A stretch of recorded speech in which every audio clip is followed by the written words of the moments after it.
중국 봉쇄는 지금까지 계속 부담이고요. 근데 봉쇄가 조금 해제될 것처럼 얘기되는데 그러면 뭐 좀 수혜가 있어야 되는데 화장품이나 뭐 중국 관련주는 뭐 계속 부진하네요. 네, 그래서 지금 이쪽도 보면은 이제 네. 보니까 또 완전 해제가 아니라 또 단계별로 해제한다면서요. 이게 뭔 네. 얘기인지 모르겠습니다. 뭐 그래서 아니 아직까지 이제 해제는 이제 6월부터 하는데 네. 6월 초부터 중순까지 해제하는데 그 전에 아직까지 기간이 보름이 있잖아요. 네. 조금씩 뭐 풀어준다 뭐 네, 이런 거. 그런데 아직 못 나가고 있대요. 보니까 예, 뭐 주재원들이 불만이 엄청 많더라고요. 어제 네. 베이징 대학교에서는 300명이 모여서 시위를 했대요.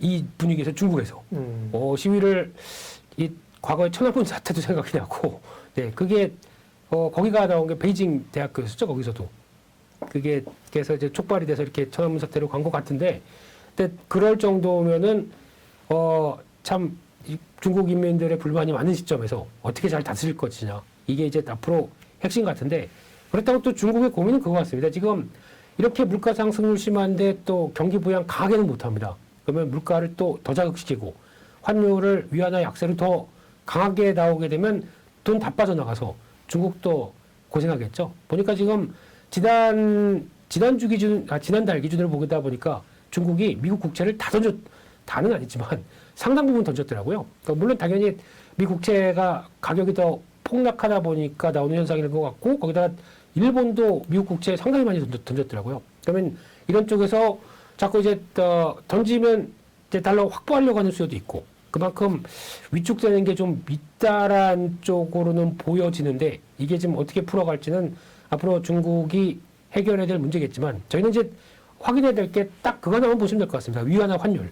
위안화 환율이 그래도 약세에서 어느 정도 좀 완성이 되는지 여부를 보면서 중국에 대한 변화를 체크하는 게 가장 중요할 것 같고요. 경기부양책이 어떻게 나오느냐. 그러니까 뭐 좀 보니까 지금 대출금, 그러니까 부동산 관련된 대출 금리는 좀 인하를 시켰더라고요. 근데 요만큼 인하를 시켜서 뭔가 숨통을 트이려고 하는데, 이거 가지고는 아직 안 되겠고요. 그러면 이제 해제가 이어가는 이제 6월 달부터 나머지 변화를 봐야 되는데, 근데 중요한 거는 저희가 그러면 5월 달입니다. 그러니까 4월 달부터 5월 달은 영향받는 중국 관련된 업체들의 기업 실적들은 당연히 안 좋겠죠. 지금 4월 달 기준으로 중국에서 자동차 판매가 0랍니다. 한 대도 못 팔렸답니다. 이거 참 대단한 나라 같아요. 그 넓은 땅덩어리에서 한 대도 못 팔았다고 하게 되면 이거 영향받는, 그나마 현대기아차는 그전부터 중국의 점유율이 거의 뭐 없다시피 하다 보니까 영향이 좀 제한적이다는 쪽에서 오히려 좀 한숨은 돌리는 상황들인데, 이거 타격받게 된 거 보면은 테슬라도 좀 영향을 끼치지 않았을까라는 쪽에서 어제 뭐 테슬라도 같이 그렇게 급락을 한 게 아닐까. 네, 이런 생각도 들고요. 네. 그래서 아마 중국의 리스크에 노출되는 회사들은 2분기 실적은 좀 조심하자. 그러게요. 네, 이렇게 봐야 될 것 같습니다. 중국은 뭐 봉쇄가 참. 다음에 이게 좀 섹터별로 좀 봐야 될 걸 있는데요. 바이든 대통령이 이제 주말에 방한해서 한미 정상회담 있지 않습니까? 네. 관련해서 혹은 뭐 정책이라든지 뭐 얘기될 만한 게 뭐 자동차 일단 얘기되고요, 그죠? 네. 아마 내일부터 네. 이쪽 섹터가 좀 움직일 것 같습니다. 내일부터. 네. 왜 내일부터예요? 왜냐하면 방한이 얼마 안 남았으니까요. 네. 그리고 방한 전에는 막상 별 얘기 안 나온다 그러면 또 흔들릴 것 같고. 네. 이게 국장의 특징이죠. 국장. 네. 네. 먼저 과장, 차장의 특징이 아니라 국장의 특징입니다. 아유, 국장님 조심하셔야죠. 네. 네. 근데 기대가 뭐 술술술 불러일으켜서 좀 주가가 움직였다가 막상 왔는데 그냥 DMZ 보면서 별 얘기 안 나온다. 그러면 또 주말 사이에 뭔가 있을 줄 알았는데 없으면 또 그냥 흐지부지 넘어가는 이런 상황이 되면, 그런데 근데 아마 시장에서 생각하는 거는 지금까지 미국 대통령들이 왔을 때는 항상 일본 들렸다가 한국 와가지고 뭐 그냥 별일 없지 이러고 갔었는데, 지금은 아예 시작이 한국으로 훅 와서 거기서 이제 지금 보면 뭐 DMZ까지 들어가고 뭐 어디 뭐 삼성을 방문하고 뭐 이런 얘기가 막 나오다 보니까 이제 기대감이 좀 많이 커지는 쪽이죠. 그래서 뭔가 얘기가 나올 텐데, 그러다 보니까 아마 내일부터는 관련된 쪽에 첫째는 기업들과 함께 또 여러 가지 뭐 미국에 필요한 거 주고 또 우리는 또 우리가 필요한 것 좀 받고 이렇게 될 수 있는 과정이 나오다 보니까 거기서 나오는 게 첫째가 반도체 쪽도 미국 뭐 투자 얘기를 좀 강화시키지 않을까. 또 자동차는 당연히 예고된 대로 전기차 라인을 집중하는 쪽 들어가죠. 아까 SL 움직인 것 같은 경우도 네. 미국에 집중돼 있다 보니까 그런 미국에 대해서 훨씬 더 매출 비중이 높다 보니까 움직였던 측면들이 높고요. 게다가 그 전에 움직였던 뭐 화신이나 뭐 구형테크 이런 회사들도 다 이제 미국에 같이 진출돼 있다 보니까 영향력은 있는데, 근데 이거는 화신은 실적 좋게 나왔습니다. 그래서 기대감은 있는데 주가는 또 막상 또 그렇지는 않고요. 그래서 좀 약간 개별적인 이슈가 있다고 하더라도 아마 이쪽에 대한 분위기가 내일부터는 조금 좀 반영되지 않나 생각이 들고 있고요. 또 LG, SK를 다 방문하는데 SK 같은 경우는 또 뉴스케일 파워, 또 SMR 관련된 쪽도 같이 뭐 또 얘기 더 나올 것 같고, 거기다가 또 SK 온이죠. 또 배터리 관련돼서 우리 미국에 잘하고 있습니다. 혹시나 하나 더 할까요? 뭐 이런 쪽으로 지원해주면 하나 더 할 수도 있는데요. 이런 쪽이 또 LG 에너지 솔루션이나 다 이어갈 것 같고, 또 LG 에너지 솔루션의 부사장인가요? 사장 이분이 지금 미국에 가 계십니다. 어제부터 가셔서 뭔가 또 딜을 뭐 한다고는 얘기하는 것 같은데 결과 나오는 거 좀 봐야죠. 근데 가서 어떻게 보면 이런 회사들이 뭘 한다고 하게 되면 결국에는 SK가 가건, 또 SK가 가서 뭐 미국을 확장하건, 삼성이 가서 그건 뭐 LG 에너지 솔루션이 가건, 결국에는 소재는 논한 거죠. 네. 거기 가서 만약에 Q가 커진다. 우리 거 갖다 쓸 텐데 그러다 보니까 거기서 소재 업종들은 계속 시장에서 받고 있는 거고요. 그리고 또 마지막으로는 철강 쪽이죠. 환태평양 TPP, CPP, TPP, 욕하신 거 아니죠? TOP. 네. 네.